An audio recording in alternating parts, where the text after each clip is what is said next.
जो सोने चांदी की रेट में जो आग लगी है, उसके बाद तो लोगों को समझ नहीं आ रहा है कि करे तो क्या करें।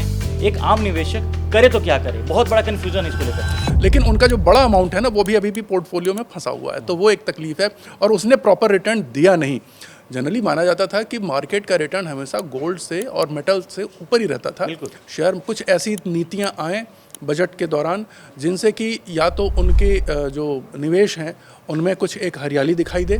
जैसा आपने देखा कि लगातार एफआईआईज ने बहुत तगड़ी सेलिंग की, लेकिन वो बच गया पूरा बाजार केवल और केवल रिटेल के पैसे के दम पे। ऐसे पिछली बार सरकार ने काफी टैक्स में बड़ी राहत दी जी। थी, और इस बार का कुछ ऐसा आपको लग रहा है, कुछ ऐसे चेंज होने की इसमें? आशा कम है। देखिए, फिस्कल में डायरेक्ट टैक्सेशन में आशा कम है मुझे। रिटेल पार्टिसिपेशन बहुत कई गुना बढ़ गया है कमोडिटी मार्केट में, यानी कि मेटल के इन्वेस्टमेंट में, लेकिन उनके पास संसाधन सीमित हैं। एफआईआई जो है हमारे मार्केट को जिस तरह से प्रभावित करते हैं, आने वाले टाइम में उनकी भी दादागिरी थोड़ी खत्म होगी। वो जब चाहते हैं मार्केट को गिरा देते हैं, जब चाहते हैं तो थोड़ा वो करते हैं। अब ऑलरेडी खत्म हो गई है। ऑलरेडी खत्म मान रहे हैं आप इसमें? हाँ, एकदम डेटा बता रहा है। पूरी दुनिया में कहते हैं ना कि जो दबदबा अमेरिका का कभी चलता था, एक ज़माने में चलता था, भारत बहुत तेज़ी से आगे बढ़ रहा है। जब भी बजट आता है तो लोगों की उम्मीदें उससे होती हैं, और इस बार की जो बजट है और भी इसलिए खास है क्योंकि मार्केट का जो पिछले एक साल से जो हाल है वो काफ़ी देख ही रहे हैं कि कितना ऊपर नीचे जा रहा है। और साथ में जो सोने चांदी की रेट में जो आग लगी है, उसके बाद तो लोगों को समझ नहीं आ रहा है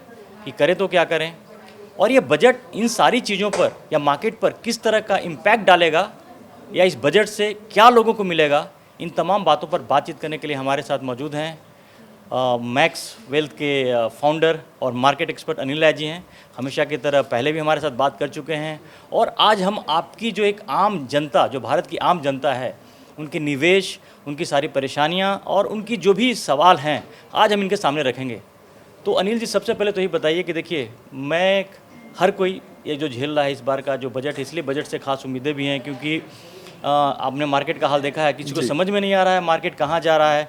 जो ग्लोबल सिनेरियो है उसका भी बहुत बड़ा इफेक्ट है, और साथ में हाल के वर्षों में सोने और चांदी को एक साथ इस तरह से वो नहीं देखा है कि इस तरह से रेट में आग लगी हो, इस तरह के तमाम जो स्थिति में। आप बताइए कि आज एक आम निवेशक करे तो क्या करे, बहुत बड़ा कन्फ्यूजन है इसको लेकर के। जी हाँ, एकदम आम निवेशक को थोड़ी सी तकलीफ तो इस समय हो रही है। सबसे ज़्यादा तकलीफ किस बात की हो रही है ना, कि जो मैक्सिमम जो रिटेल निवेशक हैं उनके पैसे ऑलरेडी फंसे हुए हैं बहुत हाई पे, और उनको मौका नहीं मिल पा रहा है कि वो मेटल की रैली में पार्टिसिपेट कर पाएँ। सिल्वर या जो गोल्ड की जो रैली हुई उसमें बहुत ज़्यादा वो पार्टिसिपेशन हो नहीं पाया, फिर भी जितना हो सकता है उन्होंने किया, लेकिन उनका जो बड़ा अमाउंट है ना, वो भी अभी भी पोर्टफोलियो में फंसा हुआ है, तो वो एक तकलीफ है। और उसने प्रॉपर रिटर्न दिया नहीं। जनरली माना जाता था कि मार्केट का रिटर्न हमेशा गोल्ड से और मेटल से ऊपर ही रहता था, लेकिन इस बार ओवरऑल जो रिटर्न है, मतलब सोने और चांदी ने तो अप्रत्याशित रूप से, जो कहा जाए, कभी किसी ने सोचा नहीं था कि एक महीने में 65% का रिटर्न जो है वो कोई मतलब मेटल मैंने हाल के वर्षों मैंने भी नहीं देखा ऐसा, मतलब कभी नहीं देखा गया। ये पहली बार ऐसा हो रहा है, तो ये बड़ा कुछ यूनिक सा है। अब आगे कहाँ तक जाएगा ये देखिए, तो समय के गर्भ में है, लेकिन जो भी हो रहा है ये बहुत बड़े बदलाव का एक सूचक है ये।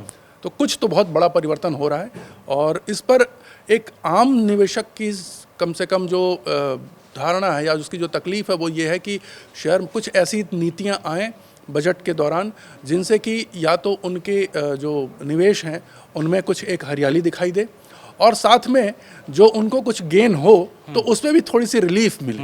ये दो प्रश्न जो हैं निवेशकों के, मतलब आप कैपिटल गेन टैक्स की बात कर रहे हैं, क्योंकि एक ऐसा एक मुद्दा है कि जिसको लेकर काफ़ी, कम से कम हाल के वर्षों में जब ज़्यादा लोग स्टॉक मार्केट में आए हैं, जब ट्रेडिंग करना शुरू किया है, तो एक बहुत बड़ा मुद्दा है भी, क्योंकि एक लगता है कि जैसे फॉर एग्जांपल अगर आपको म्यूचुअल फंड में भी अगर आप अगर कंसोलिडेट कर रहे हैं, आपका पोर्टफोलियो कंसोलिडेट करता है, जब उसको विड्रॉ करेंगे उससे अच्छा खासा टैक्स लगता है, तो एक बड़ा मुद्दा है।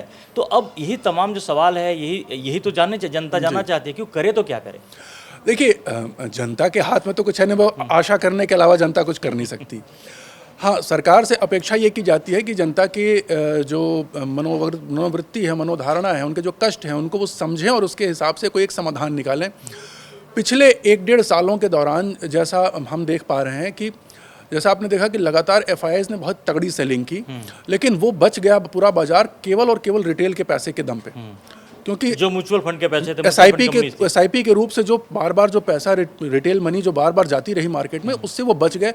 मेरा मानना है कि इस पर कहीं ना कहीं एक लाभ जो है जनता को मिलना चाहिए, एक राहत मिलनी चाहिए। मिलनी चाहिए। आप जो है आने वाले समय में हम जो है फॉरेन जो इन्वेस्टर्स हैं उनके क्लचेस से फ्री होना चाहते हैं, तो हमारा करना ये चाहिए कि जैसे 1 साल के ऊपर अगर आप निवेश करते हैं, जिसको हम लॉन्ग टर्म कैपिटल गेन कहते हैं, अभी 12.5% है, उसको जो है बढ़ाने की चल रही थी, वहाँ पर अगर कोई 1 साल के बाद या मतलब उसको या तो एकदम ना ख़त्म करें। ख़त्म करना तो देखिए मुझे कम आशा है कि गवर्नमेंट एकदम ही ख़त्म कर देगी, क्योंकि देखिए एक बार जो स्वाद लग जाता है इन रेवेन्यू जनरेशन का तो थोड़ा बड़ा मुश्किल से जाता है। तो एक तो उसको स्लैब सिस्टम में कर सकते हैं, या तो उसमें जो मैक्सिमम एग्जम्पशन लिमिट होती है अभी जो 1 लाख का है 1 लाख की है, या तो वो बढ़ा दें। दूसरा तरीका होता है कि कैपिटल गेन में भी स्लैब सिस्टम कर दें, ईयर का, होल्डिंग का। उसमें ये कर सकते हैं कि भाई अगर किसी ने 1 साल से ज़्यादा लेकिन 3 साल के अंदर अंदर में सेल कर दिया तो चलिए उसको तो हमने टैक्स कर दिया, लेकिन अगर कोई 3 साल से ऊपर होल्ड करता है तो वो रियल मायने में लॉन्ग टर्म इन्वेस्टर है, तो उस पर जो है उसको या तो छूट या एग्जम्पशन ऐसा कुछ प्रोविजन ला दे तो बहुत बड़ी रॉयल्टी वाली बात है, क्योंकि आपने जैसा कहा कि जो मार्केट बचाने में, जो मार्केट का जो फल रहा है उसमें जब अगर कोई लॉयल्टी दिखाता है, अगर उसके पैसे लगे रहते हैं तो उनको एक राहत मिलनी चाहिए। उसमें लाभ उन्हीं को मिलेगा, जैसा आपने कहा कि जो म्यूचुअल फंड के निवेशक होते हैं जनरली 5 साल से पहले वो नहीं निकालते हैं, 3-4 साल का तो कम से कम उनका एक होराइजन रहता है, तो उनको बड़ा लाभ मिलेगा। हाँ, जो शॉर्ट टर्म ट्रेडर जो 1 साल के बाद 1 साल 1.5 साल में ही बुक कर लेते हैं या बेच लेते हैं, उनको उनके लिए कोई सिचुएशन में चेंज नहीं होगा, लेकिन जो लंबी अवधि के निवेशक हैं उनके लिए थोड़ा सा लाभ हो जाएगा। अब देखिए, अब आ जाते हैं कि क्योंकि बात सोने चांदी की होती है, हर बार ये बात लोगों का हर रोज एक नई ऊंचाई पर है जी। अब लोग समझ नहीं पा रहे हैं, कई बार लोग इस इंतजार में बैठे हैं कि हाँ चलो रेट गिरेगा तो उसके बाद हम वो आएंगे, लेकिन ये करते करते तो कई महीने निकल गए। हाँ, अब इसे बताइए, और ऑलरेडी इतना महंगा हो चुका है कि कई जो आम निवेशक है शायद उनके पास उस मद में उनके पास इतना अमाउंट भी नहीं होगा कि शायद वो लगा पाए। तो अब आप इस पर क्या सलाह देते हैं, क्योंकि बहुत सारे लोग मैं देख रहा हूँ कि मार्केट से जब विश्वास हटा है थोड़ा सा, जब मार्केट क्रैश करने की स्थिति में जब आई है तो लोग सोने चांदी की तरफ आना तो चाहते हैं। हाँ। लेकिन अब ये आसान तरीके से बताइए कि कहाँ ऐसा करें जहाँ अगर उनके पास कम पैसे भी हैं तो वहाँ पर वो सोने चांदी का जो लाभ है उनको मिल पाए, जो उसका रेट जो बढ़ रहा है उसके हिसाब से। देखिए, यहाँ पर दो चीज़ें ध्यान देनी होगी। एक तो निवेश इस समय करना उचित है कि नहीं है। नया निवेश मौजूदा भाव पे करना थोड़ा सा रिस्की है, तो मेरी सलाह है कि थोड़ा सा इसको कूल ऑफ होने दें। ऐसा अनुमान लगाया जा रहा है कि बजट के आसपास या बजट के बाद हो सकता है प्राइस में थोड़ा सा एक करेक्शन आए, तो वहाँ पर निवेश करें। दूसरी तरफ कैसे निवेश करें, तो निवेश करने के बहुत से तरीके हैं। फिजिकल तो कम लोग प्रेफर करते हैं आज के डेट में, इसमें फिजिकल तो अवेलेबिलिटी भी कम है और फिजिकल लेने जाएंगे तो उसमें प्रीमियम लग रहा है। तो सबसे सुरक्षित उपाय है जो ETF के थ्रू लेना। बड़े अच्छे ETF अवेलेबल हैं, तो ETF से लें, बड़ा सेफ तरीका है, सिक्योर तरीका है। आपको कहीं किसी चीज़ का रिस्क नहीं है कि क्वालिटी, क्योंकि फिजिकल सोने में बहुत चीज़ें हैं। एक तो प्रीमियम देना पड़ेगा, ऊपर से आपको अगर ज्वेलरी लेते हैं तो मेकिंग देनी पड़ेगी, और फिर प्योरिटी इम्प्योरिटी का जो आपस में इशू रहता है वो अलग ही रहता है। तो सबसे सुरक्षित तरीका निवेशकों के लिए है कि आप ETF के थ्रू प्ले करें। अच्छा, आपने ETF की बात की, गोल्ड ETF, सिल्वर ETF तो बड़ा आम है, लोग जान भी गए हैं चीज़ों को।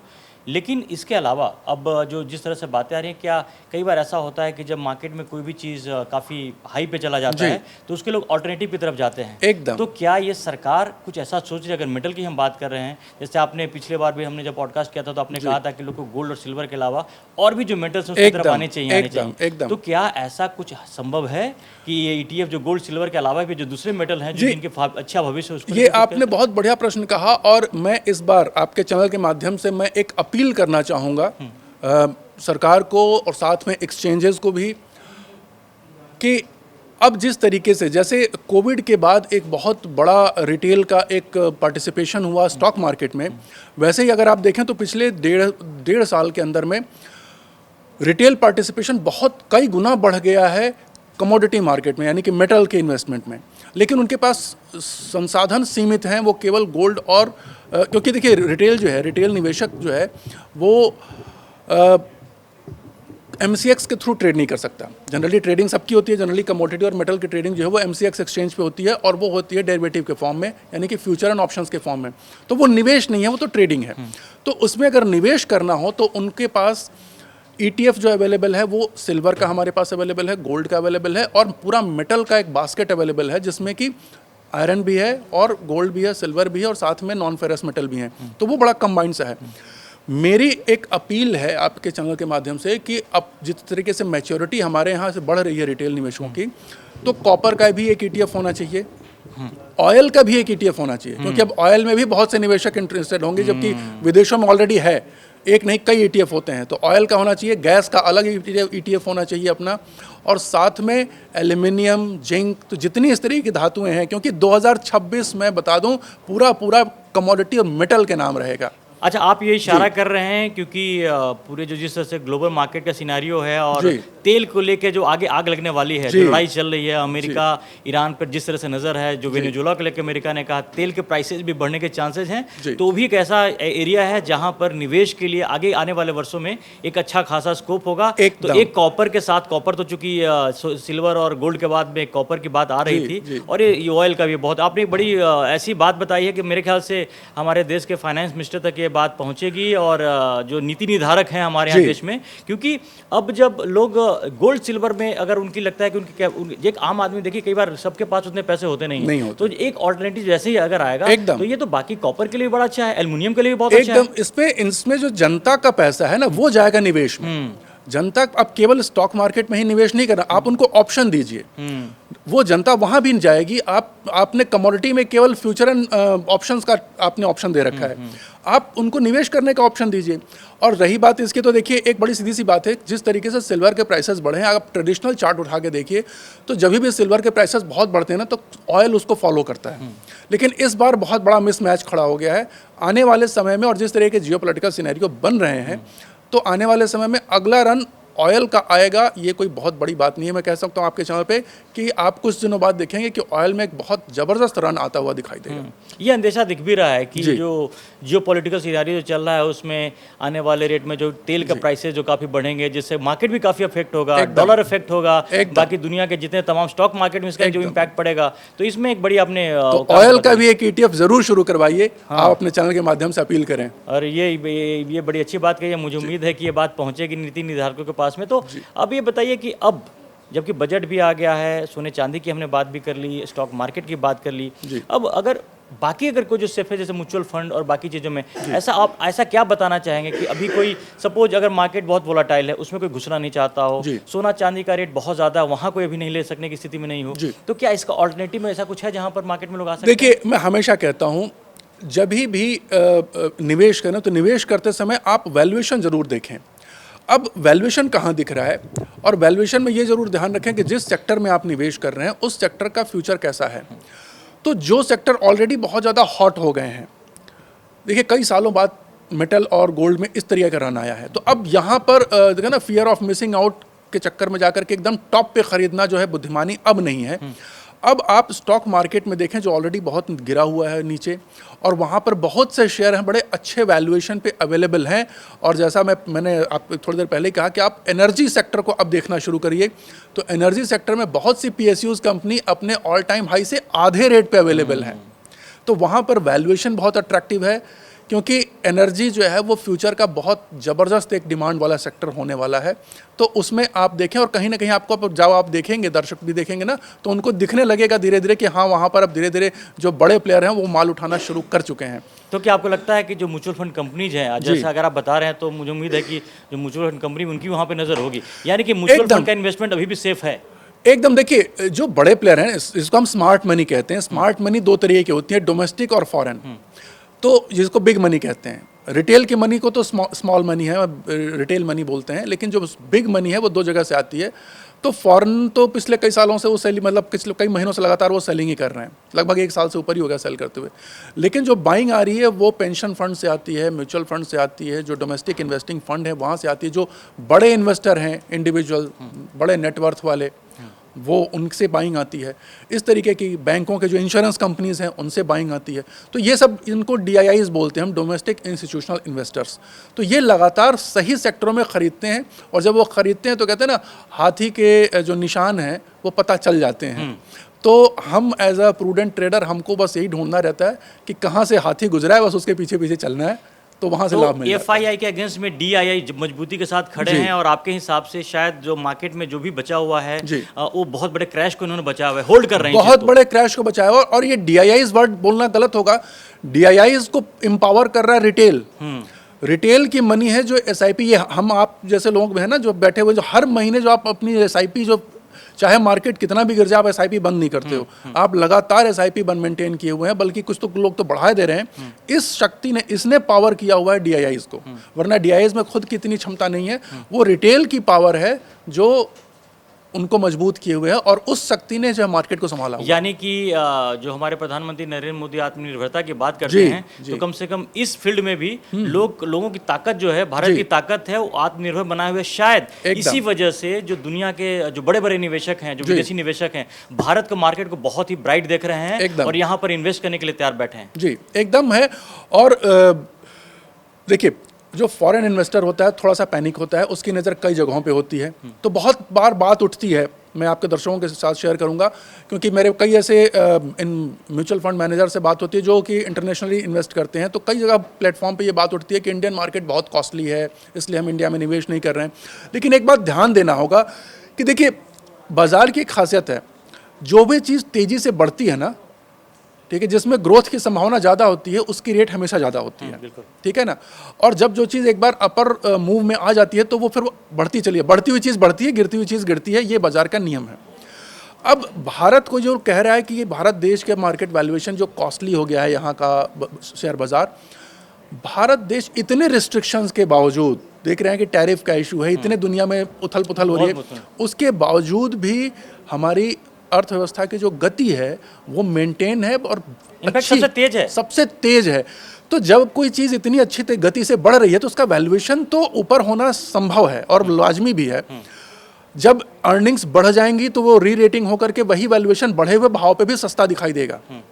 तो इस नाते मेरा ये मानना है कि ऐसा नहीं है कि वैल्यूएशन बहुत ज़्यादा है, चूँकि ग्रोथ यहाँ ज़्यादा है इसलिए भाव आपको ज़्यादा दिख रहे हैं, जो कि आगे वो जब अर्निंग ग्रोथ आएगी तो वहाँ से वो कंपनसेट होके और सही हो ऐसे कहते भी है ना कि अगर आप एक नॉर्मल ट्रेन से चलते हैं, अगर आप बुलेट ट्रेन से चलेंगे तो ऑब्वियसली जल्दी पहुंचेंगे डेस्टिनेशन तक। जहां पर तेजी से ग्रोथ हो रहा है, वहां तेजी से अपने जो टारगेट वहां तक पहुंचेंगे भी। अब ये बताइए, दो चीजें बड़ी इंपॉर्टेंट, हाल के दिनों में जो अभी कुछ दिन पहले जो भारत और यूरोपियन यूनियन के बीच में ट्रेड डील जो हुई है, एक मदर ऑफ डील्स इसको बताया जा रहा है, और इसको आप किस तरह से देखते हैं अगर लॉन्ग टर्म में? ये एक बड़ा पॉजिटिव मैं इसको मानता हूँ, बहुत ही ज़्यादा पॉजिटिव मानता हूँ। उसका कारण यह है कि देखिए, एक तो इसमें ट्रेड डील के तरीके से केवल ना देखा जाए इसको आप देखिए एक जियोपॉलिटिकल सिनेरियो में, तो वहाँ से थोड़ा मैक्रो इकोनॉमिक्स हम ज़्यादा समझते हैं ना, तो वहाँ से हमको निवेश की बड़ा अच्छी समझ आती है। देखिए, यूरोप हमेशा से ट्रेडिशनली हिस्टोरिकली है ना, यूरोप ने हमेशा से अमेरिका को सपोर्ट किया है, और इनफैक्ट उनके जितने ऑर्गेनाइजेशन हैं सब में अमेरिका की बैकिंग यूरोप के कंट्रीज़ नहीं की। लेकिन पिछले कुछ दिनों में जिस तरीके से ट्रंप ने टैरिफ के नाम पे जो तांडव मचाया, उससे सभी त्रस्त हो गए हैं, और जब जिसको मन में आए कुछ भी कह दिया, कहीं पे भी सैंक्शन लगा देंगे, ये कर दे, धमकियाँ, तो लोग त्रस्त हो गए।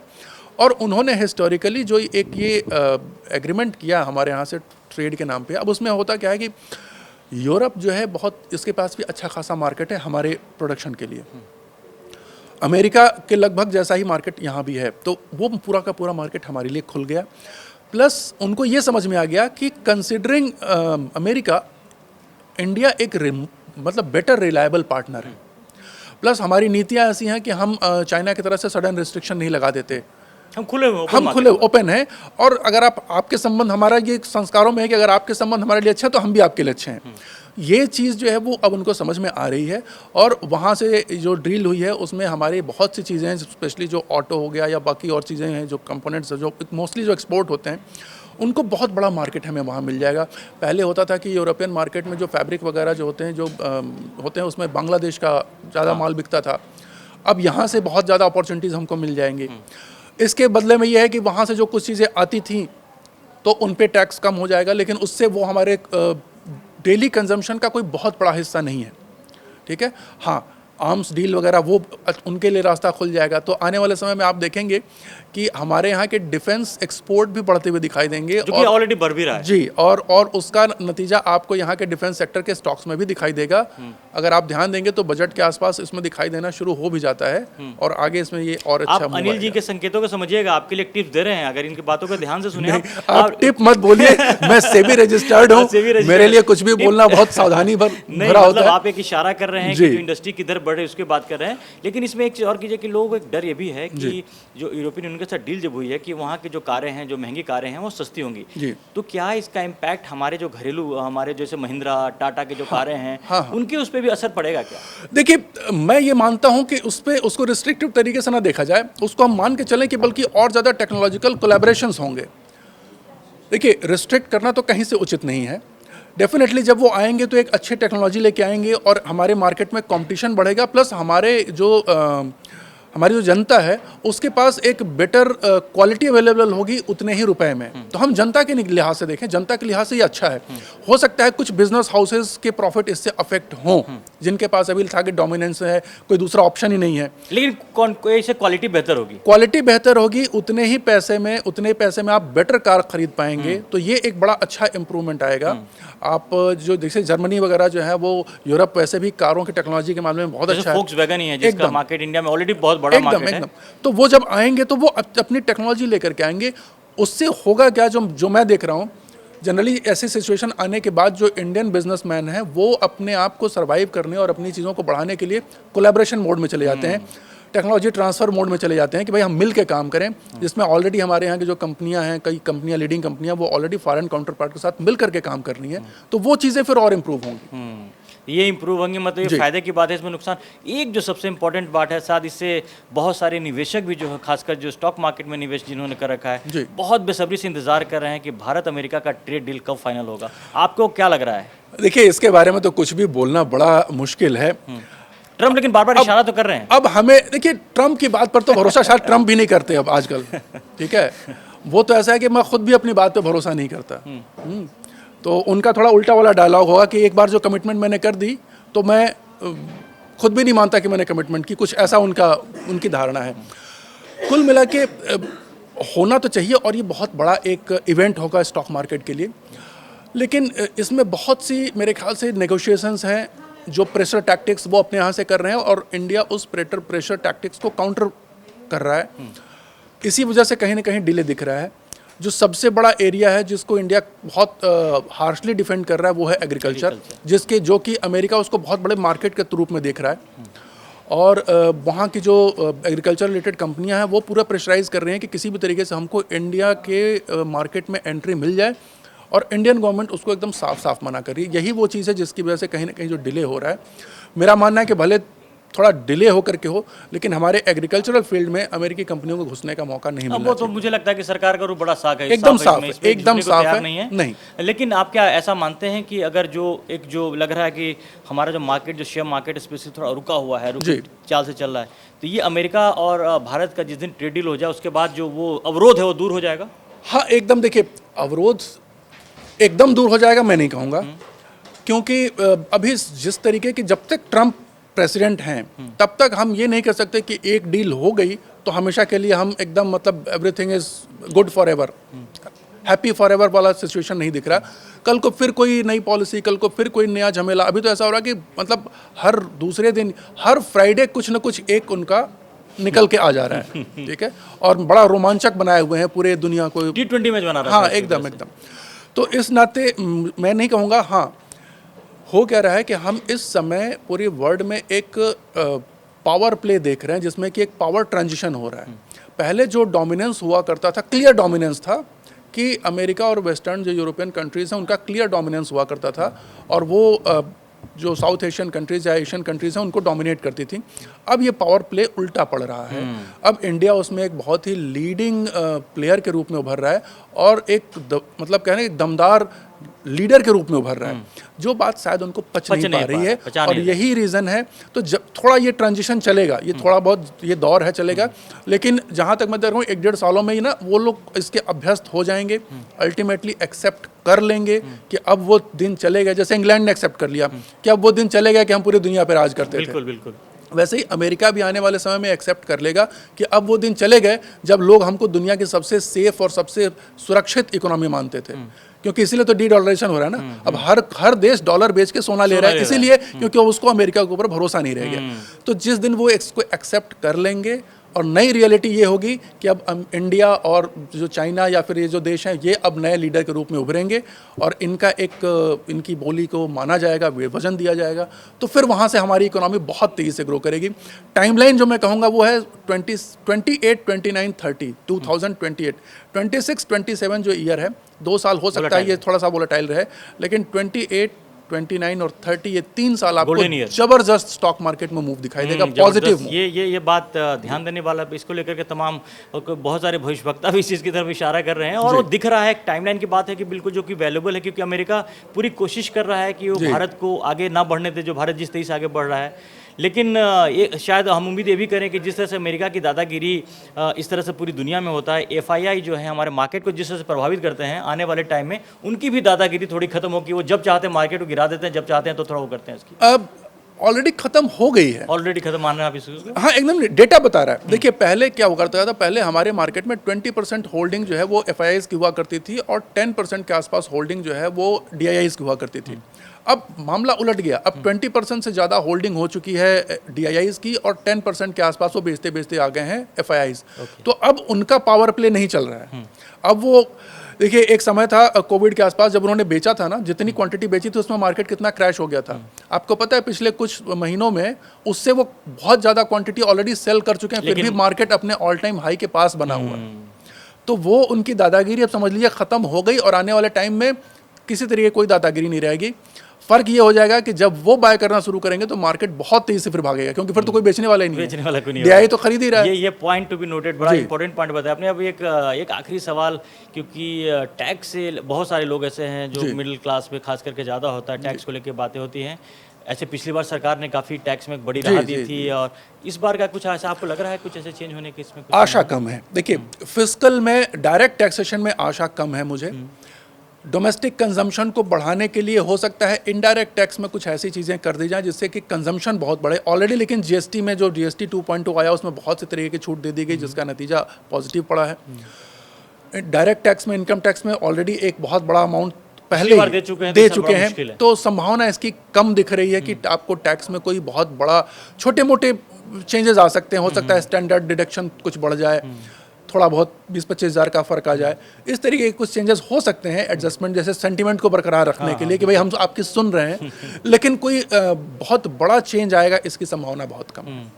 लेकिन ये एक बात को मानते हैं कि इस बार का जो बजट होगा, जैसे आपने कहा कि आने वाला दिन है भारत का है, इस बात को तो भारत सरकार भी समझ रही है। तो 2026-27 के लिए भी एक ऐसी तैयारी होगी ताकि जो अगला उनका जो 2028-29 की जो बातें कर रहे हैं उसके तैयारी के तौर पर ये बजट होगा, उसका इम्पैक्ट होगा, एकदम होगा। और इस बजट पे जो सबसे ज़्यादा आशा की जा रही है वो ये है कि अब अगला जो गवर्नमेंट के जो एक्सपेंडिचर हैं, जो कैपेक्स एक्सपेंडिचर है, कैपिटल एक्सपेंडिचर जो है, वो गवर्नमेंट एक तो मेंटेन रखेगी, प्लस नए सेक्टर्स में कैपिटल एक्सपेंडिचर शुरू करेगी, जिसमें कि बहुत ज़्यादा हम देख रहे हैं। क्योंकि देखिए आईटी और जिस तरीके से हम देख रहे हैं कि ये आर्टिफिशियल इंटेलिजेंस का दौर तेज़ी से बढ़ता जा रहा है, तो अब टेक्नोलॉजिकल क्षेत्र में भी गवर्नमेंट अपना एक निवेश शुरू कर सकती है।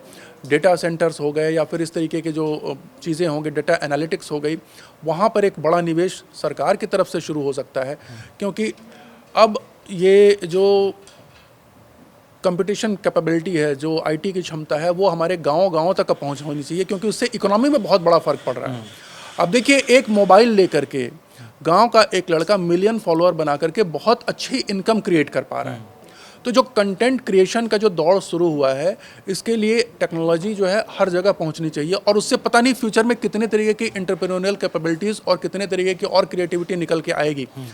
तो उससे इकोनॉमी में भी इम्प्रूवमेंट आता है, इकोनॉमी में भी फ़र्क आता है। तो ये सारी चीज़ों को ध्यान में रखते हुए मुझे ऐसा लग रहा है कि कोई नए क्षेत्र में भी तरह तरह के इंसेंटिव दिए जा सकते हैं, इंडस्ट्रियल इंसेंटिव दिए जा सकते हैं और कई तरीके की जो है स्कीम्स जो है वो सरकार ला सकती है इस बजट को ध्यान में रखते हुए, स्पेशली जेन जी को फोकस में करते हुए, क्योंकि दुनिया के सबसे ज़्यादा युवा वो हमारे देश में है।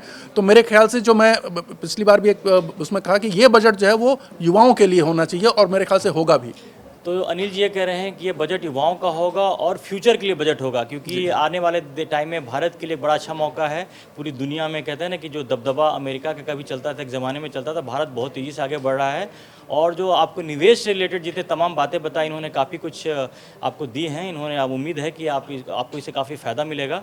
तो अनिल जी के साथ हम आगे भी बात करते हैं, लगातार बात करते रहेंगे। और अनिल जी आपने बड़े ही एक डिस्क्लेमर है, मैंने जो भी बातें कही किसी भी तरीके का कोई निवेश की सलाह न माने से नहीं है, ये हमारी तरफ से जानकारी के लिए आपसे दिया गया है। आपके ज्ञान को बढ़ाने के लिए किया है और बोलना आवश्यक होता है, वरना दर्शक उसको कहीं अदरवाइज ले लेंगे। तो ऐसे उम्मीद है आपको बहुत फायदा भी मिलेगा। तो अनिल जी आप हमारे साथ आपने बात कर बहुत धन्यवाद। धन्यवाद।